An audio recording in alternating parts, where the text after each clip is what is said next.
जितना कुछ हम क्रिएट कर रहे हैं, क्योंकि हमें भगवान ने सारी शक्तियां दे के भेजा है, क्योंकि आपके गुरु आपको हेल्प कर रहे हैं पहले पूरा नेगेटिव रिलीज करने में, कि पहले जितना कूड़ा कचरा भरा हुआ है उसको निकालो, उसके बाद कुछ अच्छा डालें।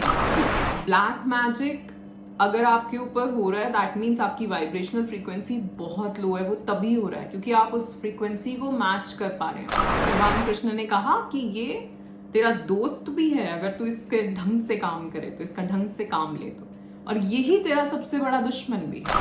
Hello my beautiful people, I'm Shreya Kaushik and a very warm welcome to my YouTube channel. Today in this video we'll be talking about belief system.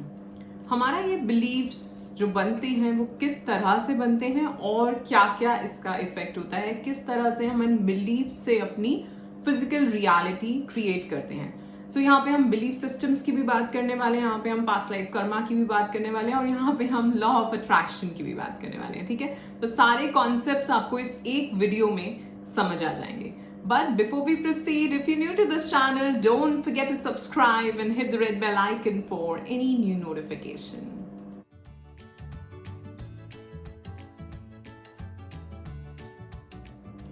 First of all, I'd like to thank you all for all the love and support that you're showering on this channel. I am so very grateful and thankful to all of you, and my unconditional love is always and always flowing towards all of you.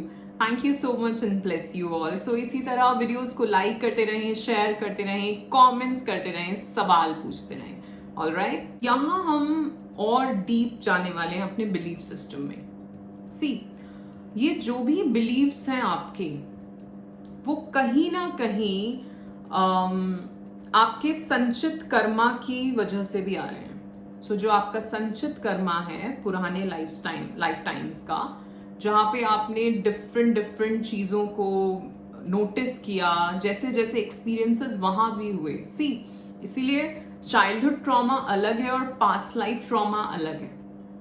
ठीक है ना? सो यहाँ हम दोनों चीज़ों की, childhood trauma मैं बहुत ज़्यादा एक्सप्लेन कर चुकी हूँ इस चैनल पे। अगर वो वीडियोस नहीं देखे हैं तो जाके देखिए, बहुत इंपॉर्टेंट वीडियोस हैं, आपको बहुत ज़्यादा क्लैरिटी मिलने वाली है उसके ऊपर।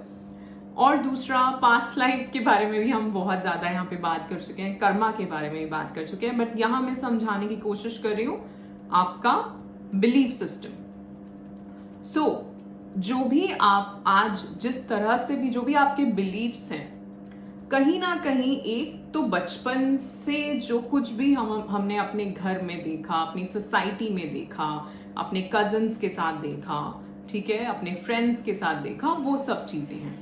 ठीक, एक तो वो हो गया, वहां से हम जैसा एक्सपीरियंस करते हैं वैसा हमारा बिलीफ बन जाता है।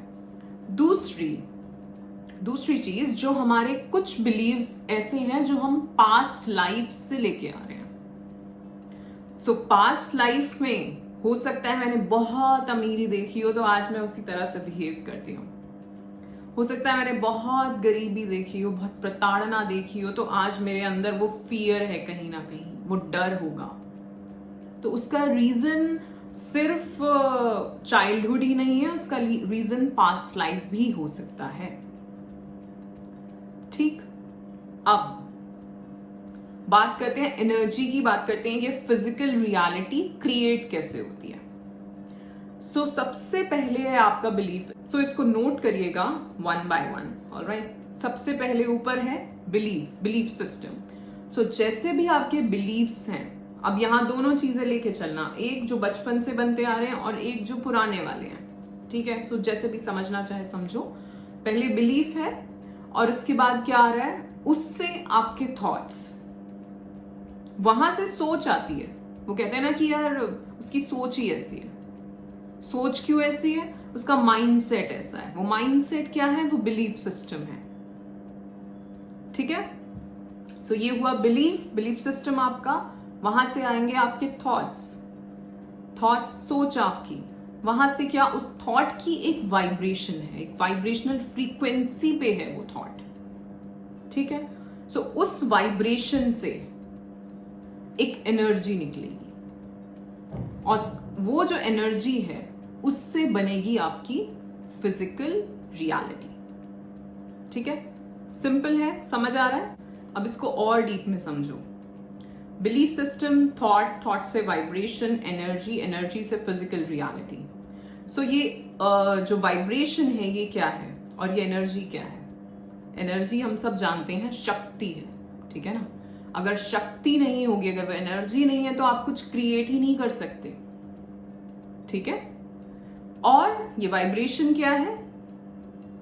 शिवा। सो शिवा और शक्ति। वाइब्रेशन इज शिवा एंड शक्ति इज, एनर्जी इज शक्ति, ठीक है। सो जब वो वाइब्रेशन और एनर्जी मिलते हैं तब इस यूनिवर्स का निर्माण हो रहा है। दूसरा, जितनी भी सृष्टि क्रिएट हो रही है वो भी उस वाइब्रेशन और एनर्जी से हो रही है। जितना कुछ हम क्रिएट कर रहे हैं, क्योंकि हमें भगवान ने सारी शक्तियां दे के भेजा है। हम एक वाइब्रेशन पे वाइब्रेट करते हैं, वाइब्रेशनल फ्रीक्वेंसी होती है हमारी at a certain time. Different हमारी वाइब्रेशनल फ्रीक्वेंसीज होती हैं, ठीक है। इसके बारे में हम बात करेंगे। और जो एनर्जी है वो उस वाइब्रेशन को मैच करके कुछ क्रिएट करती है। समझ रहे हो? आ रहा है? जिस लेवल पे हम वाइब्रेट कर रहे होते हैं, जो भी हमारी चेतना का स्तर होता है, हमने बात करी है इसके बारे में। डिफरेंट, किसका कॉन्शियसनेस लेवल कितना है, कौन से लेवल पे कॉन्शियसनेस है, ये क्वेश्चन भी आया था कि किस लेवल पे हमारी कॉन्शियसनेस है, कैसे पता चले। बात करेंगे इसके बारे में। बट अगर हम बहुत सैड हैं तो हमारी बहुत लोअर वाइब्रेशनल फ्रीक्वेंसी है, पर एनर्जी है वहां पे। सो वो एनर्जी क्या क्रिएट करेगी? वो ऐसी ही फिजिकल रियलिटी क्रिएट करेगी जो कि आपको सेम काइंड ऑफ इवेंट या सेम काइंड ऑफ एक्सपीरियंस देगी। दैट मीन्स वो सैडनेस वाला, वो नेगेटिव वाला, ठीक है। उसी तरह अगर हमारी वाइब्रेशनल फ्रीक्वेंसी हाई है, सपोज आपके हार्ट चक्रा पे है, that is love, unconditional love, ठीक है। आप बहुत सेफ फील कर रहे हैं अगर इस लेवल पे वाइब्रेट कर रहे हैं। सो वो एनर्जी के साथ कनेक्ट करके वो ऐसा ही इवेंट, ऐसी ही फिजिकल रियलिटी क्रिएट करेगा आपके लिए, जो कि बहुत लविंग होगी, जो कि बहुत, जहां बहुत सेफ, पायस, सेक्रेड फील कर पाएंगे, ठीक। सो वो किसी का सवाल था कि हम कैसे पता लगाएं कि हमारी सोल किस फ्रीक्वेंसी पे वाइब्रेट कर रही है। मैंने कम्युनिटी पोस्ट में एक पोस्ट डाली थी जिसमें एक वो ऐसे ट्रायंगुलर शेप पिक्चर थी, जिसमें अलग अलग इमोशंस दिए हुए हैं और उन इमोशंस की क्या वाइब्रेशनल फ्रीक्वेंसी है वो बताई गई है। सो आप वहां से जान सकते हैं कि अगर मैं ऐसा फील कर रहा हूं तो मैं किस लेवल पे वाइब्रेट कर रहा हूं, मेरी वाइब्रेशनल फ्रीक्वेंसी क्या है, एग्जैक्टली वो कितने हर्ट्ज में है, वो भी उसमें दिया हुआ है, ठीक है। ऑलराइट, सो अभी मैं आपको बताने वाली हूँ कि क्या क्या इमोशंस होते हैं, कैसा आप फील कर रहे हैं, उससे आप जान पाएंगे कि अभी आप किस वाइब्रेशनल फ्रीक्वेंसी पे हैं। ऑलराइट, साथ ही साथ मैं आपको चक्रास भी बताते चलूंगी कि अगर ये वाली फीलिंग है तो कौन सा चक्रा ब्लॉक हो सकता है या ओपन हो सकता है, ठीक है। सी चक्रास, हम ऐसा हमेशा नहीं कह सकते कि हमारे सबके चक्रास ब्लॉक्ड हैं। बहुत सारे लोगों के कमेंट्स आते हैं कि मेरा ये चक्रा ब्लॉक है, मेरा वो चक्रा ब्लॉक है। ऐसा मत सोचिए, क्योंकि अगर आपके चक्रास ब्लॉक होते बिल्कुल तो आप जिंदा ही नहीं होते। उन चक्रास, उन एनर्जी मेरिडियंस जो हैं, उन्हीं से हम कनेक्टेड है। हमारा प्राणमय कोश के अंदर वो सब हैं, ठीक है। सो ऐसा नहीं है कि वो बिल्कुल ब्लॉक है, बट हाँ, हमारे इमोशंस जिस तरह से रहते हैं उसके बेसिस पे ये चेंजेस हमारे साथ होते रहते हैं, ठीक है। सो फर्स्ट इमोशन एंड जो सबसे lowest frequency, lowest vibrational frequency होती है, दैट इज होती है शेम की, गिल्ट की, ठीक है। आप विक्टिम मेंटालिटी होगी आपकी, आप ब्लेम करोगे लोगों को, आपको ह्यूमिलिएशन होगी, ठीक है। बहुत ही शेम अगर है तो ह्यूमिलिएशन होगी, ठीक है, इस तरह की। और ये सारी जो भी फीलिंग्स हैं ये आपके मूलाधार, that is your root chakra, and your Swadhisthana chakra, sacral chakra, इन दोनों से कनेक्टेड हैं। ये सारी फीलिंग्स वहां होती हैं। अगर ये सब आपके साथ है, कहीं ना कहीं आप गिल्ट फील कर रहे हैं, ह्यूमिलिएशन फील कर रहे हैं, सैड, शेम है, दैट मीन्स आपके इन चक्रास में प्रॉब्लम हो सकती है। तो उसको ठीक करना शुरू करें। ठीक कैसे करना है बहुत बार बात हो चुकी है। सबसे पहले फॉरगिवनेस एंड एक्सेप्टेंस। ये बहुत छोटे वर्ड्स लगते हैं, बट जब इन प्रैक्टिसेस को जो मैंने बताई हैं उनको करना शुरू करोगे, you will see the difference. ठीक है, विद टाइम। ऐसा नहीं आज की और आज मैं कैसा फील कर रहा हूं, नहीं। फीलिंग तो तब भी होगी। देखो, अगर मन से हम किसी को माफ कर रहे हैं, अगर मन से हम किसी को एक्सेप्ट कर रहे हैं और खुद को माफ कर रहे हैं, खुद को एक्सेप्ट कर रहे हैं, तो हम वो फील तो कर पाएंगे उस टाइम पे। बट क्योंकि ये सब चीजें बहुत ज्यादा है हमारे भीतर, ऐसा नहीं है कि सिर्फ आज ही का है, ऐसा नहीं है। ऐसा नहीं है कि सिर्फ एक ही इवेंट है। आप सोच के देखो, बचपन से लेके अब तक आपकी जो भी एज है, कितने हजारों लोगों से आप मिले होंगे। हाँ, कितने लोगों से आपने बातें करी होंगी, कितने लोगों का आपने बुरा माना होगा, कितने लोगों ने आपकी किसी बात का बुरा माना होगा, जो कि आपने अनइंटेंशनली बोला होगा। ऐसा भी नहीं कि आपने एक्चुअली में उसको दुख देना चाहा, बट कभी कभार हमें पता नहीं होता कि हमारी कौन सी बात किसी को हर्ट कर गई। सो हम वहां अटके हुए हैं उस सोल के साथ। ठीक है। Next, sadness. अगर बहुत ज्यादा दुख है, एपैथी में रह रहे हो, बहुत ज्यादा ग्रीफ है आपके भीतर, तो भी आप बहुत ज्यादा लोअर फ्रीक्वेंसी पे हो। यहां मैं उसी सवाल का जवाब दे रही हूं कि हम कैसे पहचान पाए कि हम किस फ्रीक्वेंसी पे वाइब्रेट कर रहे हैं। अब ऐसा तो है नहीं कि कोई हमेशा ही दुखी रहता है, और ऐसा भी नहीं है कि कोई हमेशा ही खुश रहता है। हालांकि कोशिश करनी चाहिए, ठीक है, कोशिश करना हमारा काम है। तो जब भी ऐसा हो कि आपको लग रहा है कि आप बहुत ज्यादा सैडनेस में चले गए, आपको लग रहा है आप बहुत ज्यादा इस चीज के बारे में सोचे ही जा रहे हो, दुख में ही बैठे हो, तो अपने आप को उससे बाहर लाने की कोशिश करो। कोई और नहीं करेगा आपके लिए, कोई नहीं आएगा, ठीक है। और आ भी जाए, समझा भी दे, तो भी इन दी एंड उस दुख से निकलना आप ही का काम है, आप ही निकल सकते हैं। अब आगे इमोशंस की बात करते हैं। एंगर, प्राइड, फियर, डिजायर्स, ठीक है, लस्ट। ये सारे कौन से इमोशंस हैं? नेगेटिव इमोशंस हैं। और ये कौन से चक्रास पे इफेक्ट कर रहे हैं? अगेन, स्वादिष्ठान एंड मणिपुर चक्रा, ठीक है। सो जितनी भी अभी तक मैंने जिन इमोशंस की बात करी, अगर हम अपनी बॉडी में उन चक्रास को देखें, मैं पहले समझा चुकी हूँ इसके बारे में। तो अगर हम बॉडी में अपने नेवल चक्रा से नीचे नीचे इन चक्रास को देखें, सो उस बॉडी पार्ट में हमारे जो एनर्जी रहती है वो कॉन्ट्रैक्टेड है। वो जो वाइब्रेशन है उसे कॉन्ट्रैक्टेड बोलते हैं, कि एकदम बंद है सब। अगर उसको ऑरा जो है वो आपकी, आजकल कुछ ऐसी मशीन्स हैं, इसके ऐसे डिवाइसेस हैं जिसमें आपकी ऑरा मेजर करी जा सकती है कि मतलब कैसी ऑरा है आपकी, ठीक है। सो अगर उसको देखा जाए तो वो नेगेटिव एनर्जी दिखेगी, वो ब्लैक या ग्रे एनर्जी दिखेगी, ठीक है। अब इसके बाद जैसे जैसे आपकी वाइब्रेशन ऊपर उठती है और वहां भी पॉजिटिव है, सपोज आपके हार्ट चक्रा पे आपकी वाइब्रेशन है बट आप बहुत दुख में हो, तो आपका हार्ट चक्रा ब्लॉक होगा। वहीं अगर आप बहुत एक्सेप्टेंस, बहुत सेफ फील कर रहे हैं, अगर आप लव फील कर रहे हैं, केयर्ड फील कर रहे हैं, तो आपका हार्ट चक्रा ठीक है, ओपन है, ठीक है। तो आपकी वाइब्रेशनल फ्रीक्वेंसी डिफरेंट होगी। तो जैसा मैंने कहा, आई थिंक लास्ट वीडियो में ये बात बोली थी मैंने, कि स्पिरिचुअल जर्नी की शुरुआत भी आपके इमोशंस से हो रही है।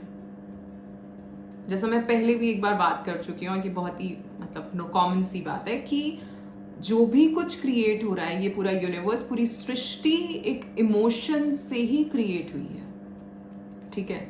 सो आप भी जो कुछ भी अपनी लाइफ में क्रिएट कर रहे हो, वो आपके इमोशंस पे बहुत ज्यादा डिपेंड कर रहा है, पूरा वो वहीं से आ रहा है।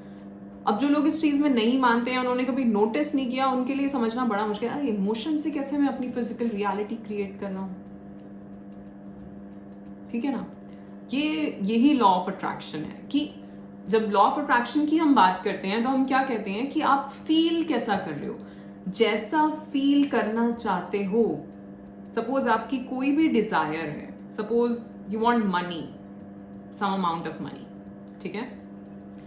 वो मनी जब आपको मिल जाएगी तो आप कैसा फील करोगे?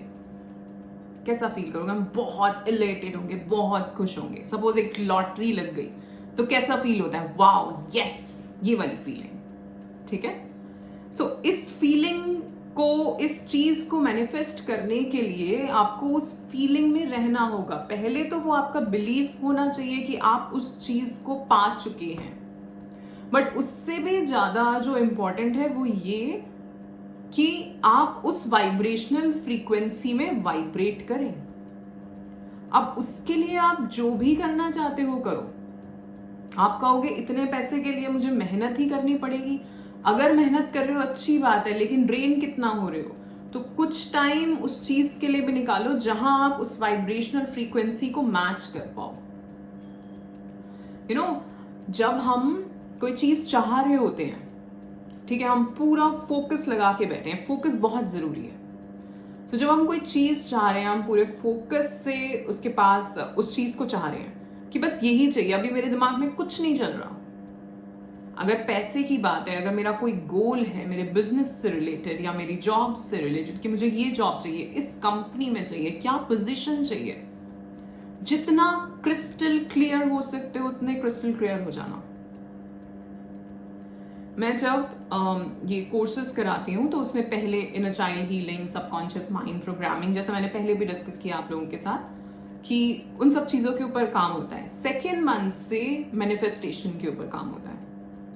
और मैं फर्स्ट मंथ में अपने क्लाइंट्स को बिल्कुल बोल देती हूँ कि जितना क्लेंस कर सकते हो, जितना रिलीज कर सकते हो, जो भी चीजें बताई गई हैं, जो भी प्रैक्टिसेस हैं, उनको ज्यादा से ज्यादा करना शुरू कर दो, क्योंकि नेक्स्ट मंथ में we'll be doing the other things जिसमें हम मैनिफेस्टेशन टेक्निक्स लगाएंगे। अब जब हम वो करेंगे, सपोज अगर मेरा बिलीफ सिस्टम ही अभी नेगेटिव है, अगर मेरे भीतर वो नेगेटिव एनर्जी किसी भी तरह बैठी है, तो मैं उस पॉजिटिव एनर्जी को कैसे ला सकती हूँ? ये कप तो फुल है ना। सो इसको पहले खाली करना होगा और इसके बाद इसमें कुछ और भरना होगा। और वो भर भी कब पाएंगे? कब भर पाएंगे? कब हम, अगर मैं आपको अभी बोलूं कि अपना गोल लिखो, किसी भी चीज, सपोज अपने जॉब को लेके, अपने करियर को लेके कोई गोल लिखो, वो आप जो लिखोगे ना, वो आपके बिलीफ सिस्टम पे डिपेंड करेगा कि आज आप कैसा सोच रहे हो, आप वैसा ही लिख पाओगे। जैसा बिलीफ सिस्टम होगा कि मुझे इतनी ही जॉब मिल सकती है, बट जब जैसे जैसे ये लोग काम करते हैं तो 1 महीने में हमने पूरा अपना बिलीफ सिस्टम जो है उसको एकदम चमका के साइड में निकाल दिया, जितना नेगेटिव था निकाल दिया, ज्यादा से ज्यादा। ठीक है। सो अब जब हम अपना गोल लिखेंगे, अब जब हम वो मैनिफेस्ट करना चाहेंगे, तो वो एकदम सही मैनिफेस्ट होगा। जहां जाना होगा वहां पहुंचेंगे। 11-11। Bless you all. ठीक है, मतलब मैं बहुत ज्यादा सही समझा रही हूँ आप लोगों को। Thank you. सो जो क्रिस्टल क्लियर होना बहुत जरूरी है। कभी कभार होता है, इट्स लाइक सी, बहुत सिंपल एग्जाम्पल है। आपको कहीं जाना है, आप गाड़ी में बैठे और आप सोच रहे हो कि यार मैं अपने आप निकलता हूं, ठीक है, और आप फिर इधर से गए, फिर उधर से गए, फिर यहां गए, वहां गए। हो सकता है जहां पहुंचने में आपको आधा घंटा लगना था, वहां आप 1 घंटे 1.5 घंटे में पहुंचे।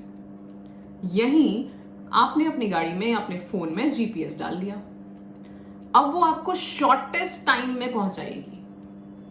ठीक है, अब वो आपको शॉर्टेस्ट टाइम में शॉर्टेस्ट रास्ता बता के, जहां ज्यादा भीड़ भाड़ नहीं होगी, जहां बहुत इजीली आप जहां पहुंच सकते हैं, वहां से पहुंचाएगी वो। ठीक है। सो क्या करना है, अपनी लाइफ में भी इसी तरह जीपीएस डाल के चलो हर चीज के लिए। पहले पता होना चाहिए कि मुझे क्या नहीं चाहिए। जब ये पता होगा कि मुझे क्या नहीं चाहिए, तभी ये जान पाओगे कि क्या चाहिए मुझे। और जब वो जान जाओगे, तब अपने गोल्स बनाओ और क्रिस्टल क्लियर एक एक चीज। ठीक है। और दूसरी चीज, जैसा मैंने कहा, अगर मैं आज बोलूं आपको कि आप लिखो अपना गोल, तो आप जिस वाइब्रेशनल फ्रीक्वेंसी पे आप लिखोगे, वो कहां से आ रही है? आपके बिलीफ सिस्टम से आ रही है। सो अगर वो नेगेटिव है, अगर बिलीफ सिस्टम में कहीं ना कहीं कुछ फियर है, और जो अबंडनमेंट इश्यूज की, जो ट्रॉमा की बात करी थी, अगर हमने वहां से कुछ रिस्पॉन्सेज आ रहे हैं आपके बिहेवियर के अंदर, ठीक है, तो वो चीजें इस गोल को इफेक्ट करेंगी आपके। फिर शायद क्रिएट कर लो, पर वो परफेक्शन जैसा हो सकता था वैसा नहीं कर पाओगे। तो उसके लिए पहले क्लियर हो। और इसीलिए इस चीज को ऐसे समझो, जब भी किसी की लाइफ में उनकी जब स्पिरिचुअल जर्नी शुरू होती है तो वो इतनी इजीली अपने गोल्स तक नहीं पहुंचते। क्योंकि स्पिरिचुअल जर्नी में भी जब लोग आते हैं ना, वो इसीलिए आते हैं क्योंकि वो कहीं ना कहीं अपनी लाइफ में चीजों से परेशान होते हैं, चाहे अपने रिलेशनशिप में हो, अपने करियर में हो, पर्सनल लाइफ में हो, कहीं भी हो, ठीक है, अपनी हेल्थ से हो। तो जब वो आते हैं, जब उन्हें वो गुरु की शरण मिलती है, तो उस टाइम पे उनका गुरु जैसा मैंने कहा कि वो इतनी जल्दी वो जर्नी खत्म नहीं होती। वो क्यों नहीं हो रही है? क्योंकि आपके गुरु आपको हेल्प कर रहे हैं पहले पूरा नेगेटिव रिलीज करने में, कि पहले जितना कूड़ा कचरा भरा हुआ है उसको निकालो, उसके बाद कुछ अच्छा डालेंगे, ठीक है। और वहां भी शुरुआत, जैसा मैंने बोला, वो फॉरगिवनेस और एक्सेप्टेंस से ही हो रही है। दूसरों को माफ करने से, दूसरों को जैसे वो हैं वैसे एक्सेप्ट करने से, वो अनकंडीशनल लव वाली फीलिंग में आने से, जिसमें आना इतना आसान नहीं है, बहुत बहुत टाइम लग जाता है। सो इसीलिए यहाँ पे इस चीज को समझिए। अगर आप लॉ ऑफ अट्रैक्शन इन सब चीजों में हैं, तो जैसा मैंने बताया, आपका बिलीफ सिस्टम, उसके बेसिस पे आपके थॉट्स होंगे।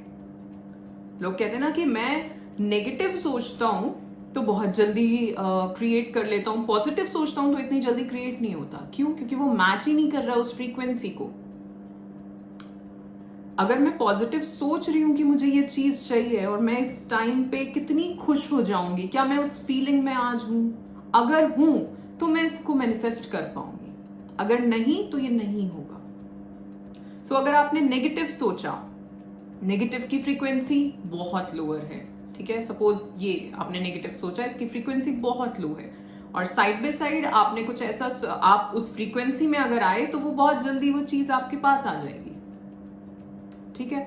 इसीलिए ये क्या है समझो। जब हम कहते हैं ना, अभी किसी ने क्वेश्चन भी पूछा था कि ये लोग ब्लैक मैजिक और ये सब क्यों करते हैं। ब्लैक मैजिक अगर आपके ऊपर हो रहा है, दैट मीन्स आपकी वाइब्रेशनल फ्रीक्वेंसी बहुत लो है। वो तभी हो रहा है क्योंकि आप उस फ्रीक्वेंसी को मैच कर पा रहे हैं, ठीक है। सो इसीलिए हम ज्यादा कहते हैं कि पॉजिटिव वाइब में रहो, ऐसी चीजें अपने घर में दिया जला के रखो, वो धूप बत्ती करो, जो जिस भी तरह से आप क्लिनजिंग कर सकते हैं अपने घर में, अपने आसपास, अपने वर्क प्लेस में, वो करते रहिए। क्योंकि ब्लैक मैजिक या नेगेटिव अगर कोई आपके ऊपर करना चाह रहा है या नजर भी हो रही है, वो इसलिए हो रही है क्योंकि आप उस लेवल में आ जा रहे हो, उस नेगेटिव वाइब्रेशन को मैच कर पा रहे हो, तभी वो चीज आपके ऊपर इफेक्ट कर रही है। अगर आप उसको मैच ही नहीं करोगे, सपोज वो इस वाइब्रेशनल फ्रीक्वेंसी की और आपकी यहां है, तो ये नहीं, कभी नहीं आ पाएगा आपके पास, ठीक है। अब हम मैच कैसे करते हैं? हम आज सोच रहे हैं कि अरे यार, कोई मेरे बारे में ऐसा सोच रहा है, अरे ये ना हो जाए, ये चीज उन्होंने मेरे ऊपर कर दिया। हम सोच सोच के उसने ना भी करी हो तो हम उस इमोशन में आ जाते हैं, हम उतने नेगेटिव इमोशन में वो स्ट्रेस लेवल्स को बढ़ा लेते हैं, और स्ट्रेस लेवल्स की वजह से जो दूसरे रिस्पॉन्सेज आते हैं वो हमें वैसा फील कराते हैं कि हमारे साथ ये चीज हो गई है, ठीक है। तो सबसे बड़ा जो दुश्मन है वो तुम्हारा खुद का मन है। गीता में अर्जुन ने भगवान से पूछा कि मेरा सबसे बड़ा दुश्मन कौन है? तो भगवान ने कहा तेरा मन। फिर उन्होंने पूछा अर्जुन ने, तो मेरा दुश्मन कौन है, सॉरी मेरा फ्रेंड कौन है? भगवान ने कहा तेरा मन।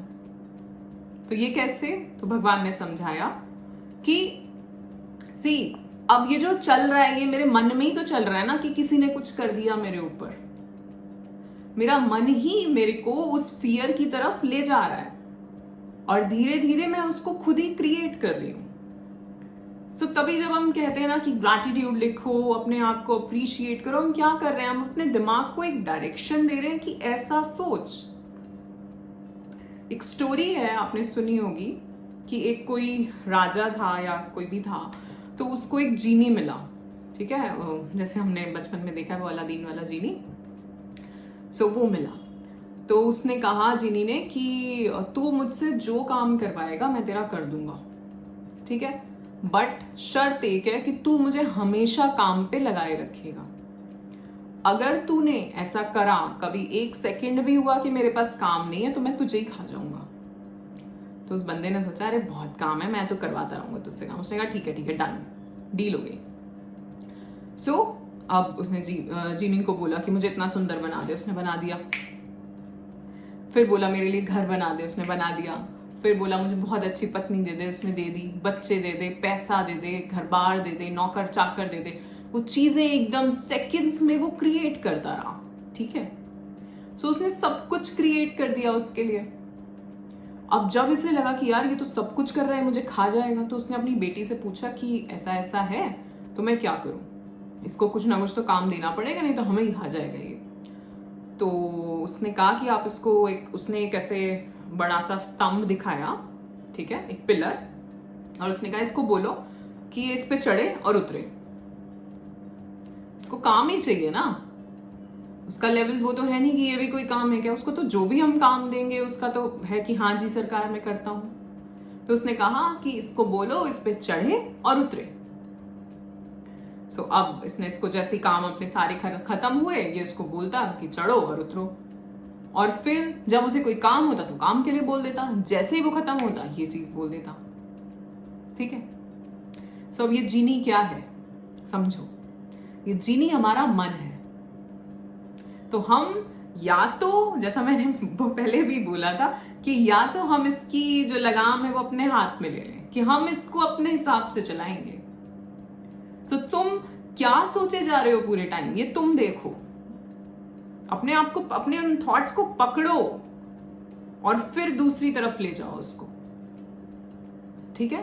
सो एक है कि हम इस मन को पकड़े और देखेंगे क्या कर रहा है, फिर उसको बोले अच्छा कुछ अच्छा सोचो, अच्छा कुछ अच्छा लिखो, अच्छा कुछ अच्छा करो, इसको काम दो, अपने सबकॉन्शियस माइंड को कमांड करना सीखो।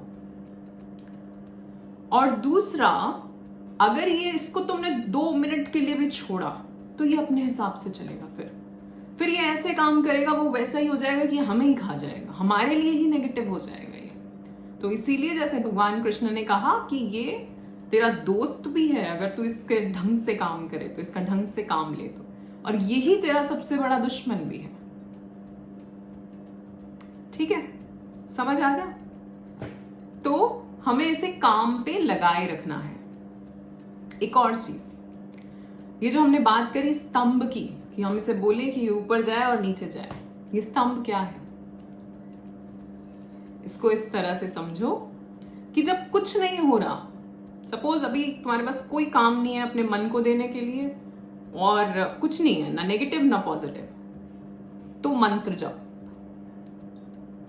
और जब हम मंत्र करते हैं तो जैसे कहा जाता है कि सांस के साथ मंत्र लें और सांस छोड़ें और उसके साथ मंत्र छोड़ें, है ना, मंत्र बोले, जप करें, नाम जप, कोई मंत्र, गुरु मंत्र हो आपके पास, नाम जप, कोई नाम मिला हुआ हो आपको, जो भी है, ठीक। या फिर एक पॉजिटिव एफर्मेशन अपने लिए ही, चलो तुम भगवान में भी नहीं मानते तो अपने लिए कुछ अच्छे शब्द बना लो, कोई एफर्मेशन बना लो बढ़िया सी, I am beautiful, I am confident, I am worthy, I M powerful, कुछ भी, ठीक है। अब इस एफर्मेशन को ही जपो पूरे दिन।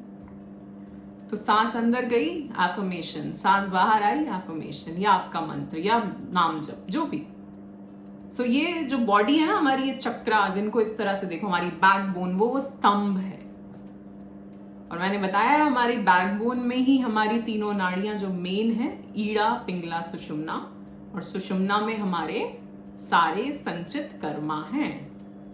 और जब हम नाम जप के साथ उसको जोड़ देते हैं तो हमारा जो संचित कर्मा है वो कटना शुरू हो जाता है, ठीक है।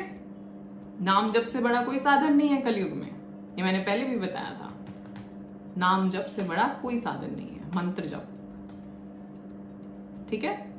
सो अपने इस जीनी को, अपने मन को, अगर कोई काम नहीं है तो इसमें लगाओ, अपनी बैकबोन पे ध्यान करके, ऊपर से नीचे, नीचे से ऊपर, और ये चलता रहे। नहीं तो फिर उसे काम दो, ये करना है, बात करने की कोशिश करो, वो तुम्हें सुनेगा। तुम्हें ऐसा लग रहा है रोज सुबह, चलो एक और चीज, रोज सुबह जब आप उठते हैं तो आप हम हर चीज को धन्यवाद करते हैं ना, तो अपने मन को भी धन्यवाद करो, अपने सोल को भी धन्यवाद करो, अपनी बॉडी को तो धन्यवाद करो ही सबसे पहले, पर अपने मन को भी करो कि वो तुम्हारा रोज आज पूरा दिन तुम्हारा साथ दे, अच्छा अच्छा सोचे, अच्छा अच्छा क्रिएट करे तुम्हारे लिए। ठीक है, सो हम यहाँ बात कर रहे थे पहले नेगेटिव इमोशंस की, जो कि आपके नीचे के चक्रास पे होते हैं, और अब हम बात करेंगे अपने पॉजिटिव इमोशंस की, जो कि आपके हार्ट चक्रा, आपका विशुद्धि, आपका अजना चक्रा एंड देन योर सहस्त्रार। ठीक है, सो करेज, अगर आपका मणिपुर ठीक है दैट मीन्स आप में करेज होगी, आप में स्ट्रेंथ होगी, आप पावरफुल फील करेंगे, willingness, love, kindness, Joy, peacefulness, ये सारे इमोशंस अगर आप इस तरह, अगर आप इमोशनली ऐसा फील कर रहे हैं, आप एक हायर फ्रीक्वेंसी में वाइब्रेट कर रहे हैं। ठीक है, ये जवाब है उनका जिन्होंने पूछा कि हम किस लेवल पे वाइब्रेट कर रहे हैं, कैसे पता लगाएं। ये जवाब है, आप इमोशनली जैसा फील कर रहे हो, नेगेटिव है तो आप बहुत नीचे की फ्रीक्वेंसी पे हैं, पॉजिटिव है तो बहुत आप हायर फ्रीक्वेंसी पे हैं। ठीक है, so if you feeling love, joyful, peaceful, enlightened, तो वो फिर बहुत हायर लेवल आ जाता है जब आप बहुत ज्यादा डीप मेडिटेशंस करते हैं, वो निर्वाणा वाली स्थिति, दैट इज वो एनलाइटनमेंट वाला स्टेट। ठीक है, वहां तक पहुंचने के लिए बहुत मेहनत चाहिए, वहां तक पहुंचने के लिए गुरु कृपा चाहिए, वहां तक पहुंचने के लिए वो जो संचित कर्मा है उसको पहले काटना है, फिर वहां तक पहुंचना है। ठीक है, पर वो शुरुआत सेल्फ हीलिंग से होगी, वो शुरुआत इमोशनल वेलनेस और स्पिरिचुअल वेलनेस दोनों को साथ चल के लेके होगी। ठीक है, सो इमोशनली भी हील होना है और साइड बाय साइड अपनी स्पिरिचुअल प्रैक्टिसेस भी शुरू करनी है। और जैसा मैंने बताया है, योगा, प्राणायाम ये भी हेल्प करते हैं आपकी जो फर्स्ट सेकंड बॉडी है उसको क्लींस करने में। ठीक है, वहां जहां जो एनर्जी स्टक है, आप कभी करके देख लेना, जो भी अगर प्राणायाम आप करते हो, आप उसके बाद कितना ज्यादा लाइट फील कर रहे हो।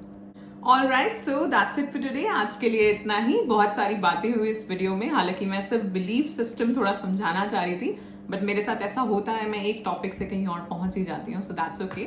So law of attraction, belief system क्या है, कौन सी, और मेन क्वेश्चन जो था कि सोल फ्रीक्वेंसी हमारी, हम कैसे जाने कि हम कौन से लेवल पे वाइब्रेट कर रहे हैं। जैसा आप फील कर रहे हैं उस लेवल पे आप वाइब्रेट कर रहे हैं। So emotional stability, emotional wellness सबसे पहले जरूरी है, आपकी स्पिरिचुअल जर्नी से भी पहले। ठीक है, so do like, share and comment below on the video. Comment करके मुझे बताएं कि आपको क्या लगता है, आप कौन सी वाइब्रेशनल फ्रीक्वेंसी पे फ्लोट कर रहे हैं। All right, you're awesome. Love yourself. Thank you so much.